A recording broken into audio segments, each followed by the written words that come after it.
What signals are you looking for in regards to artists to take on under management? The music's got to resonate with me on some level. If it doesn't move me, then how am I supposed to sit in front of label execs, marketing people, etc., and try and convince them when I can't even convince myself? I feel like if you're an artist or an artist manager or even just an industry executive and you're looking towards streams as a measure of how much money an artist is making, in 2025, I feel like they're kind of hustling backwards. The artists that are making the most money are the artists that are on the road. The smaller artists should be trying to do that as soon as possible.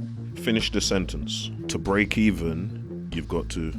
To break even, there's got to be a plan. Welcome back to another episode of Breaking Even. We're going to call this the business edition. We've got a phenomenal interview with Kameron from MBW, who's a record exec, A&R, manager, fingers and toes in all different types of baskets. And he's only 26 years old. With experience from Universal, Mixtape Madness, and now being headhunted from Duetti. Without further ado, let's get stuck in. Today we've got a little something special for you. We've just had a phenomenal interview with Mr. Ed, as we all know, and Mr. Kameron here is one of his artists. So let me introduce you to Kameron quickly from, is it MBW, your label? I work for a company called Duetti. Also manage a few artists, and then I've got a studio situation / agency called MBW. Brilliant. That I founded with my friends. So we all know that Ed is ridiculously phenomenal and very geeky and nerdy when it comes to his music depth of knowledge and whatnot. But I wanted to take the time, since Kameron was here, to just break into what the business side of this music stuff is all about, because he's as far as I see, and don't get me wrong, I apologize in advance, because Ed is like a real connoisseur. He does mad research. We only really agreed this yesterday, so I'm not as prepared as Ed would be. But even just from the little I saw on your profile, from Mixtape Madness to Universal to Duetti, like you just said, and I see they've raised like hundreds of mils, I believe, to invest into, like, is it independent artist catalogs or whatnot? And they've, I guess, headhunted you, or did you apply for a role? Did they come to you? So I was headhunted by a recruiter. Yeah, this is what I'm saying. So you've clearly got some ridiculous knowledge about this business side of the game. So thank you for being here. Appreciate you having me. This is very much as for me as it is for the audience, because I manage an artist myself also, Peter Goat, big him up. I'm new to the music game though. I've been an entrepreneur virtually all my life. I've jumped and hopped and skipped into different industries and different spaces. I tend to carve through like a hot knife through butter anyway. But if I can get some knowledge, if I can be a sponge and soak up from somebody who's clearly on his way, if not already arrived in certain aspects. So to start things off, I guess before we even dive deep into any kind of business talk, can you just give us a little breakdown of your journey to essentially get to here? I believe you're an A&R, but you've also got a lot of, like, you run your own business and agency and whatnot. So what would you say, like, the through line through all of that is to get you to where we are now? Yeah, so I feel like in order to tell my story, I kind of have to go back to the beginning. Let's go. Let's take it. I grew up in Southeast London, where I feel like a lot of the people that I grew up around either loved music, tried to make music, or wanted to be involved in music in some way. And I feel like for me, pretty early on, I realized that I wasn't going to be a musician, but I was quite articulate. And I was good at helping other people expand on the ideas that they had that they maybe didn't have the business acumen to facilitate. So from a young age, I sort of fell into helping aspiring artists with small little admin things, like maybe just organising sessions for them, maybe just sourcing artwork for them, that sort of thing. And then eventually, when I was at university, I went to university to study politics for 3 years in Norwich, which was important for me because it took me away from the environment that I grew up in. And while I was doing that, I started managing a girl that I went to uni with. She was an aspiring singer. To be honest with you, it didn't really work out. And I take responsibility for that. But through that process, I learned a lot. And I decided that music would make sense for me as a long-term career. So I started applying for jobs in music. Didn't get any response from anyone. Finally got a response from Sony Music. Got through to like the second stage, and then they said it wasn't making sense. And then it was the middle of the pandemic, like 2020. I was ready to just go and do like a normal 9 to 5, give up on the music thing. And I got a call from someone at Universal Music. I'd applied for an internship on Indeed. I didn't even remember that I'd applied. That's how many roles I'd applied to at that point. They said they wanted to speak to me, and really the rest was history from there. I was at UMG for like 2 years. I was an intern, and then I was a release planning coordinator in the commercial department. Then from UMG, I got a role at Mixtape Madness as an A&R executive. I was there for almost 2 years as well. And then from Mixtape, I went to Duetties, and that's where I am right now. And then alongside all of that stuff, I've been doing a lot of like little granular things on the side, which I'm sure we can get into at a later point in the interview. I don't want to waffle, but that's a little overview of my journey so far. Phenomenal. Give us a little breakdown of what your day-to-day in terms of management might look like. Oh man, so yeah, the management day-to-day, honestly, this is going to sound like I'm dodging the question, but no day is really the same, if I'm being honest with you. So just for context, I manage 2 artists. I manage LA Slim and I manage Kameron. Shout out to both of them. Amazing people, amazing artists. Yeah. And big him up. And I feel like it depends. Like if we're in an album cycle, if we're in a project release cycle, there's a lot more of a structure to it. But generally outside of those release cycles, it's just day to day managing of comms. People reach out, facilitating releases, facilitating performances, coordinating releases for ingestion, because 90% of what we've done up until this point has been completely independent. So I'm ingesting the songs myself. I'm working with Slim to get them mixed and mastered by engineers. We're doing everything really on like a very grassroots level. So I can't really give you, I don't want to subvert the question, but it kind of really depends. It's so varied. Exactly. So in regards to a release structure, you were saying that you essentially done something similar in UMG, is that right? Yeah. Planning, releasing. Yeah. So at UMG, I was in the global commercial department, which is kind of crazy because essentially what my role was, I was supporting the account managers of like the major streaming platforms like TikTok, Spotify. So I was in a team of like 5 or 6 people. One of them was the account manager for TikTok, one was the account manager for Spotify, etc., etc. And as the intern, I was helping them facilitate comms for like major UMG releases. So like when I first started, I remember it was mad for me because the first campaign I worked on was like ABBA. And I was like, I mean, respectfully, shout out to ABBA, but at the time I was like, I don't really want to work on ABBA. Okay. But in hindsight, it was super important that I worked on campaigns like that early in my career, because my background and my knowledge wasn't limited to, but it was specific to music completely different from that. So understanding how to successfully create strategy and campaigns around music at that level of like reach and audience was super valuable for me. And I think it made me way more well-rounded as a quote unquote music industry exec.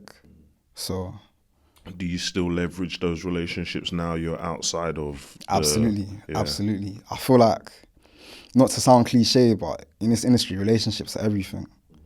And I think the sick thing about being an intern at the start of your career at a major label is that you're able to build relationships in a genuine way with people, because there's a bunch of other interns that start at the same time as you or around the same time as you, and you all grow in the industry together.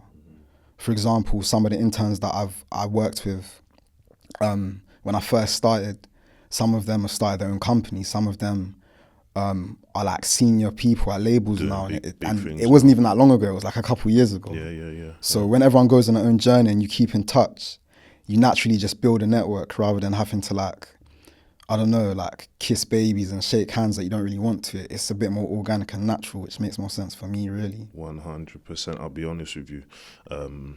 A big part of what I'm doing here is to be able to get proximity to minds like yourself.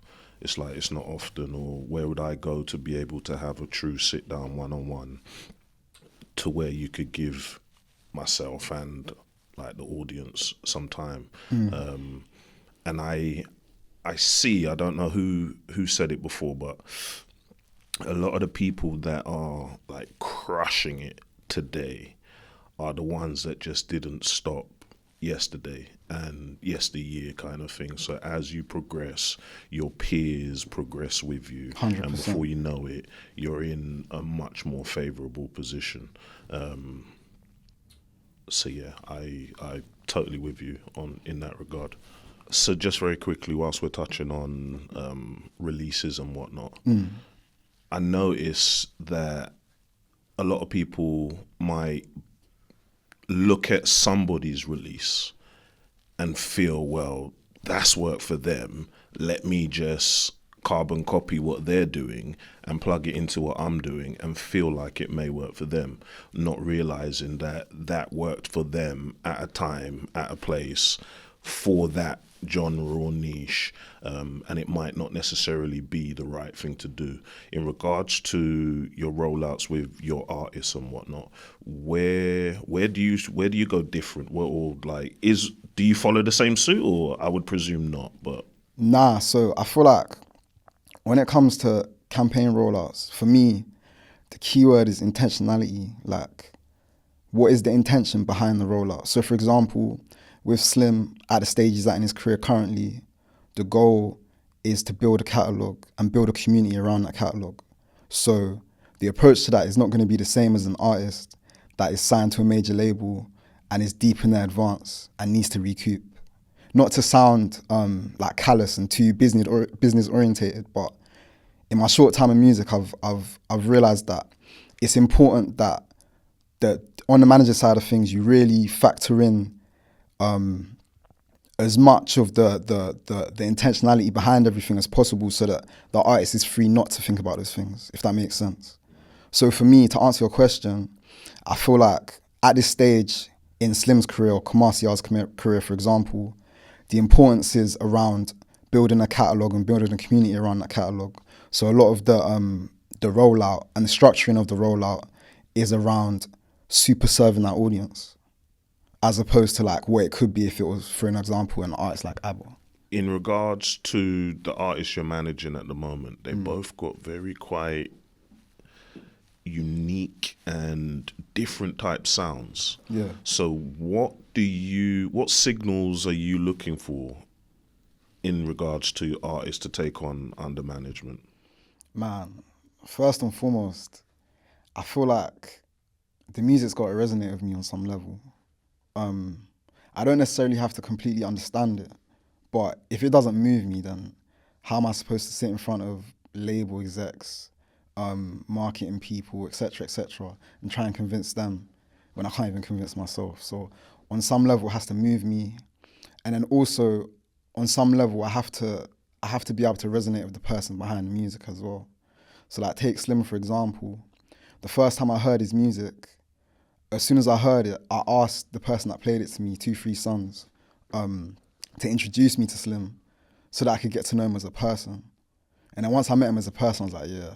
So before This is any the guy. kind of business talk or whatever, 100%, you just needed to 100%. You know. can ask him yourself, he will vouch. Yeah. No, I believe you. Because that was super important for me. I'm grateful to work in music, don't get me wrong. I don't want to sound ungrateful, but this industry is not something that I have to do. It's something that I want to do. So it's important for me that I enjoy what I'm doing and I believe in what I'm doing. You've just said something I want to pull a thread at. Talking to labels, so we're over here in the audience economy, like literally flying the flag of independence and owning your shit and like building your direct to fan market, your strategy, community, all of that kind of stuff. But you've come from a major label situation, so you've got to see certain shit that not many people get to witness out here. And it's interesting that you say you need to believe in the artist themselves and feel the music, because how could you go and pitch it to labels kind of thing. So in regards to your strategy in either breaking an artist or like the long-term strategy for your artists, is that the goal, to get them major label deals? Is that the goal? I mean, in some cases, yes. In other cases, no. I feel like it kind of depends. I like to personally work backwards. So I get to know the people that I work with. I get to know the artists that I work with and what they want for themselves and what they want for their career. And then based on that, I try and build a plan around that. So without like disclosing too much of their personal information, I feel like for certain artists, a label situation at some point will make more sense, or maybe even a distribution situation. Whereas others, the journey will be a bit more independent. But even in situations where I feel as though the independent route is going to make more sense for the artist, I still feel it's important to have an understanding of how the labels perceive these artists from like a business standpoint, because ultimately that also builds a level of leverage. Unfortunately, like the industry from my viewpoint, in the short time that I've been in it, there's a lot of like follow fashion. There's a lot of all this attention is over here, so I'm going to go over here as well.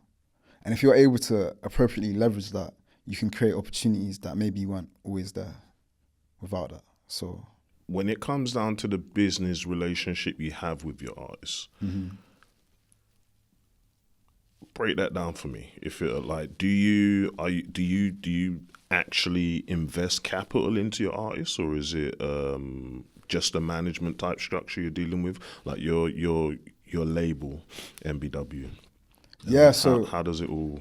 I mean, in terms of MBW itself, MBW initially started as like a studio, to be honest with you. So it's a studio that I set up with two of my close friends, a producer called Buddy, who recently just produced for Doja Cat, and a close friend of mine called Jude, who's like sort of an industry mover and shaker. He has his hand in a few things behind the scenes. And essentially what we wanted to do was we wanted to create a hub for us to not only create music, but also create like a sense of community around that music. So that's how MBW started. And then through MBW, I was reconnected with a guy called 2-3 Sons, who works closely with LA Slim and Kamar and is also close friends with them. I went to school with him, and he's the one that introduced me to their music. And through that, the whole management situation for me came about in a new way.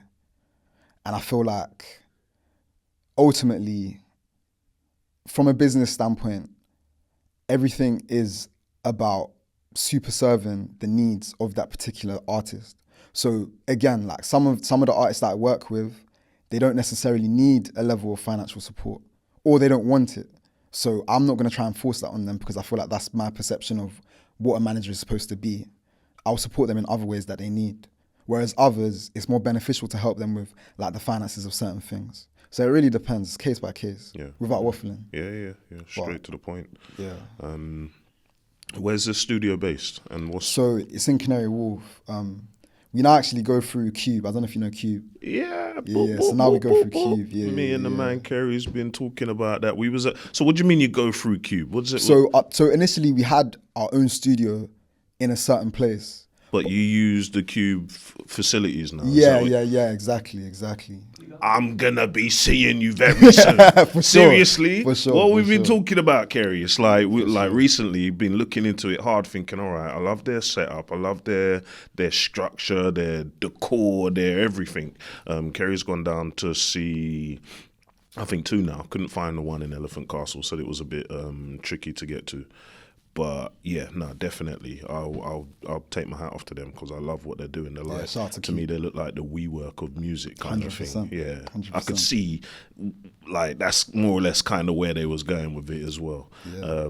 But that's phenomenal. So I know when I get my subscription, I'll come knocking on the door. Is it? So did you say two sons? Is it 2 free sons? So 2 free sons is the head of he's one of the main guys in the collective 10+13 that LA Slim and Kamasi are a part of. 10+13. Yeah. Talk to me a bit more about that. A collective. Man, I like to call them South London's answer to Odd Future, if I'm being honest. I feel like they have that potential. They're a group of creatives, group of friends, group of people that really just exist as individuals, but also come together as a community to just make music and just live life. I feel like it's super needed within the current scope of UK music, because I feel like we've gone back to a time where like superfans and communities of musicians is what's really driving new music, especially in the quote unquote urban scene. You look at like the Ozbat UK underground scene with like the Lens, the Femi Guerreros, those sort of people. It feels like a movement. It feels like a community. And I feel like 10+13 has the scope to do that in like a completely different lane. Sick. So shout out to those guys. And shout out to those guys for believing in me and letting me help them with their vision, really, from like a business standpoint. I hope you've been enjoying the episode so far. I wanted to quickly interrupt you for 2 reasons. A, tap on the subscribe button, like right now. It helps us grow the channel. But B, to let you know that this episode right here, right now, is available for sale on Even. You can purchase the episode just for a couple of bucks and help support the channel and support the artists as well. Scan the QR code. Now let's get back into it. In regards to revenue and revenue streams, do you see, or what do you see as like underutilized avenues, or are there any avenues that you're taking outside of the norm? So when you say revenue streams, you mean revenue streams for the artists, right? Yes. Okay, yes. Cool. Yeah, I mean, I feel like, especially, and I know it's difficult because when you're talking about emerging artists and developing artists, the cost of production is a major sticking point. But merch, and I don't mean merch facilitated by a major label, I mean like out the back of a trunk, traditional merch is very much underutilized. And I feel like there's a major avenue for revenue for artists that are able to build the community that I was talking about earlier. Because when you're able to build a community around an artist and around their music, you create what people like to call superfans. And superfans are not just people that listen to your music, they're people that buy tickets to your shows. They're people that will buy your merch. They're people that will buy your vinyls. They're people that will immerse themselves in the world of the artist. So I feel like a lot of the artists that are able to build a community around their music, they should also be focusing on the 360 aspect of the revenue that can come from that. So once the facilities are in place to create merch, it doesn't even have to be the most amazing merch. Obviously, it shouldn't be terrible, but if you can create merch and sell merch that you're happy with, that's an additional stream of revenue. Also, I mean, I don't necessarily say this is underutilized, but the most obvious stream of revenue for an artist as well is live. I feel like if you're an artist or an artist manager or even just an industry executive and you're looking towards streams as a measure of how much money an artist is making, then in 2025, I feel like you're kind of hustling backwards. I feel like the artists that are making the most money, the most significant amounts of money as well, are the artists that are on the road, the artists that are getting in front of their audience and serving their audience in person. And even though it's a lot easier to do that when you're a bigger artist, the smaller artists should be trying to do that as soon as possible, as regularly as possible. So yeah. Yeah, wicked. Where do you see the future of revenue for an artist? Like, and when I say that, do you have any thoughts on the whole blockchain, crypto, Web3 kind of, big, come on, hit me. So to answer your first question, where do I see the future of revenue? I feel like I kind of touched on it with my previous answer, but essentially I feel like it's going to be a lot more direct to consumer services that are going to lead to those revenue streams for artists. And I feel like the people that are able to capitalize on that in not just one way, but a number of different ways are going to be the people that are ahead of the curve. So like, okay, cool. You tour a lot. You've got a good stage presence. People love your shows. You can sell tickets. But at those shows, have you got merch? Have you got vinyls? Have you got, maybe you make like punk music and a lot of the people that listen to your music smoke. And for your analytics, you just know that you have a punky audience. Have you got like custom lighters that you can sell them? That sort of thing. Are you capitalizing on that in a number of different ways? I feel like the future is people not only just being able to say that they make a lot of money off of doing shows, but at those shows, they're maximizing in a number of different ways as well. So I think that's the future. And then in terms of like the Web3 and the blockchain stuff, I feel like as with most technology, it's a tool and it's going to be used negatively and positively depending on who's using it and why they're using it. And I think ultimately the most important thing for the artists is to be able to adapt, and the most important thing for the executives is to educate themselves continuously on the things that continue to change and evolve in terms of like the technological scene, if that makes sense. Yeah. That's not an easy thing to do, but I feel like if you're able to continuously educate yourself on what's happening and what's going on, then not only are you equipping yourself with a better situation, you're also able to equip your artists with the right knowledge needed to adapt properly. That's how I feel. On the subject of shows, how do you go about creating momentum and booking shows for the artists that you manage? Because I know a lot of independent artists struggle in regards to getting shows. If I'm being honest, I really feel like it's a combination of two things for me. Number one, hustle. You've got to hustle as our artist manager and even as the artist, to be honest. And then number two, relationships. So for example, both of my artists, Kameron, CR and LA Slim, they opened up for an artist called JD Cliff. He had a headline show the end of last year and they opened up for him. And the way that we were able to secure that opportunity, shout out to Gino. Gino's a producer that I work with quite a lot. He's part of MBW. And Gino has a relationship with JD Cliff's management. And at the time, JD Cliff's numbers were really good. They still are. But like specifically in comparison to Slim and Kameron, they were really, really good. So he didn't necessarily have a reason to put us on the lineup. But because we were persistent, because we leveraged the relationships that we had, he put us on the lineup. And that was a massive, massive look for both of them.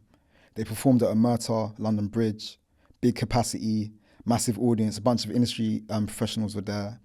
And it was also important for their social media presence as well, because we were able to repurpose a bunch of the content from that show for weeks and months on end. So I would say, just to circle back, hustle and leveraging relationships. And if you don't, I know a lot of people may not have the relationships that I have, but I built those relationships not because I worked at UMG necessarily, but because I just went around and spoke to as many people as I could. it's the age-old thing, and I think it will more or less always boil back down to that. For sure. Hard work and relationships. For sure. Like, And hard work leads to relationships, if I'm being honest. yeah. Some lessons you've learned. What would you say has been your biggest learnings, whether good or bad, in the time you've been doing what you're doing? I think one of the biggest ones is definitely you're not as important as you think you are in most situations, especially as an industry executive, a manager. At the end of the day, the music and the artist are always more important than you. And sometimes, especially when you go through the industry and maybe you see a little bit of success or a little bit of traction, a little bit of industry interest, it can be easy to subconsciously make things about yourself or about what you want or how you envision things to be. But it's never, ever about you, no matter how you feel. That was a big lesson for me pretty early on. How did you learn that lesson? By going through situations and pretty quickly acknowledging that I was about to do something or I was about to respond to something in a way that wasn't beneficial to what I'm trying to build with this artist or trying to build with this management team or I'm trying to build with this label. So is that just through self-reflection, or is that because you got burnt in some kind of way and lost opportunities through doing the opposite? I think I'm fortunate. I mean, actually, I was going to say, I feel I'm fortunate enough to say that I haven't lost opportunities that way. But at the same time, the nature of the industry is that sometimes you lose opportunities you didn't even know about. But that I'm aware of, I haven't lost any opportunities that way. But I feel like that's because I have a level of self-awareness.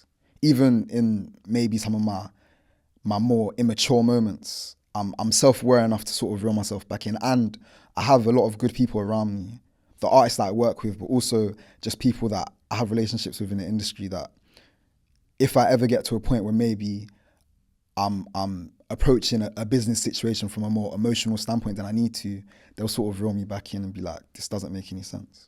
So I benefit from that for sure. I think that's a good one for me personally, being in a managerial position, but also trying to grow my own profile and what we're doing even here.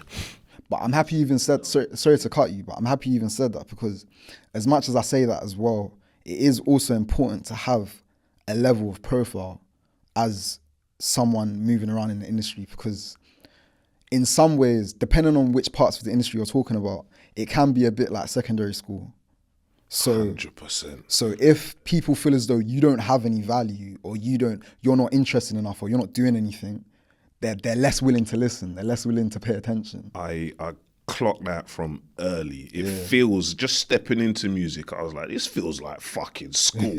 It's like this all pecking order, hierarchy, all of that kind of nonsense. It's but I always done well in those schools, so I thought, let me just cut through and do what we need to do out here. I think I kind of benefited from the fact that when I was at school, I wasn't super popular, but I also wasn't like lonely or like didn't have any friends. So when I came into music, I didn't come into music looking for some sort of validation or people to like me or people to not like me. I kind of just came in and I built relationships with the people that I built relationships with, and then everybody else, it's like, it just is what it is. You know? Yeah, you strike me as a ridiculously humble, well-balanced individual. Thank you, you bro. don't have the for where you've been, what you've done, what you know, the talent you've got at your disposal. Not disposal, wrong word, but you know what I'm trying to say. Yeah. I feel like you could be walking around like your shit don't stink, but I don't get that from you at all. So I can already see, like, when it comes to relationships and the people that they'll take fondly of you, if you know what I mean. Appreciate that. I could see why you're carving through and doing what you're doing, so to speak. Appreciate that. Yeah, I mean, I don't know. I've never been, don't get me wrong, I'm not going to pretend I don't have an ego. We all have egos. And I'm a proud person for sure. But at the same time, I don't have like a desire for validation from other people. And I think that helps me a lot, being an industry executive and a manager and whatnot, because it allows me to decenter myself a lot. And yeah, I don't know. I am who I am. You play multiple different like instruments, so to speak, in regards to business, A&R management, and so on. What's the most fun for you? Ooh, definitely management. Yeah. Definitely management, if I'm being honest. Why? Because management, more so, I mean, all of it's a choice at the end of the day, but management is the biggest choice. Because I manage the artists that I manage because I believe in them as artists, but also I like them as people. Like, don't get me wrong, it's important to have a distinction between a manager and a friend, but at the same time, I feel as though I'm personally invested in their journey. The lines are blurred a bit, yeah. And I think for me as a person, it's helpful to have the blurring of the lines. Is it the most challenging also? And do you For sure. thrive on that challenge? For sure. It's the most challenging because, for one, it provides me with the least level of infrastructure of all the things that I do. So, for example, my 9 to 5 as an A&R, I have the resources of companies at my disposal that I can use day to day to push the things that I'm doing. As a manager, oftentimes it's me and the artist texting or on the phone trying to figure it out. But I love that because when things work, no matter what the scale is, we can look at each other and be like, we did this. I ain't gonna lie. Just a little time I've been managing P, I get so much thrill from it. Like it literally energizes me. For sure. When we've got to sit down and figure out how we're gonna do this. It gets me going. So I totally appreciate where you're. I also feel like it's the purest form of any of the things that I do. As much as I enjoy my 9 to 5, I have targets that I have to hit. As much as I enjoy doing deals in that sphere, I have targets that I have to hit, and if I don't hit those targets, then I'm underachieving. In like the more MBW aspect of things, we're building a business, so there's a fundamental pressure and responsibility. Not that there isn't as a manager as well, but it's a different type of pressure and responsibility because a lot of the time you have to navigate from the standpoint of making a profit. And I feel like as a manager, there's a freedom and a purity to it that almost takes me back to when I was a kid and I was just listening to artists for the first time. And that's part of the reason I love it so much as well. You mentioned deals just then in something you said. And just going through your stories, I think I saw 100 bags, 300 bags or something like that. Yeah. Are these deals that you personally took from zero into something? And was they at your time in Universal or was they independent as your time as MBW? No, so they're actually part of my 9 to 5 job, Dueti. Okay. So at Dueti, that's my job to get deals like that every month. Okay. So sweet. That's a big part of what I do day to day. Appreciate you spending the time with us. Just before we wrap this up, I wanted to do like one of those quick fire rounds where you literally say the first thing that comes to your head. Okay. It don't have to be a word. It could be a small sentence or something, but the first thing that comes to your head. Cool. Biggest misconception about the music business? It's different from normal life. That answer's got me all up in my head. Like, what the hell is that? What is different to normal life? Am I allowed to elaborate or just please? Because now you got me like thinking. So it was meant to be quickfire, but let me. I feel like a lot of people speak about the music industry like it's exceptionally demonic or exceptionally bad, and there are definitely terrible and horrible parts of the music industry, but there are also terrible and horrible parts of normal society. I feel like most industries, the music industry is a reflection of society. There's terrible people in the music industry, there's amazing people in the music industry. There's terrible people in life, there's amazing people in life. So that's what I mean when I say that. Most valuable skill an artist can learn outside of music? Outside of music? Outside of music. Adaptability. One thing you'd never spend money on again? My ex. Yeah. Allegedly. One investment you wish you made earlier. Without sounding cliche, myself. I wish I'd invested in myself at a younger age. I feel like I'd be a lot further ahead now if I'd invested in myself at a younger age. Instead, I invested in things that don't benefit me today. To serve you. Exactly. And last one. Finish the sentence. To break even, you've got to... To break even, you've got to strategize. You're not just going to walk into breaking even. There's got to be a plan.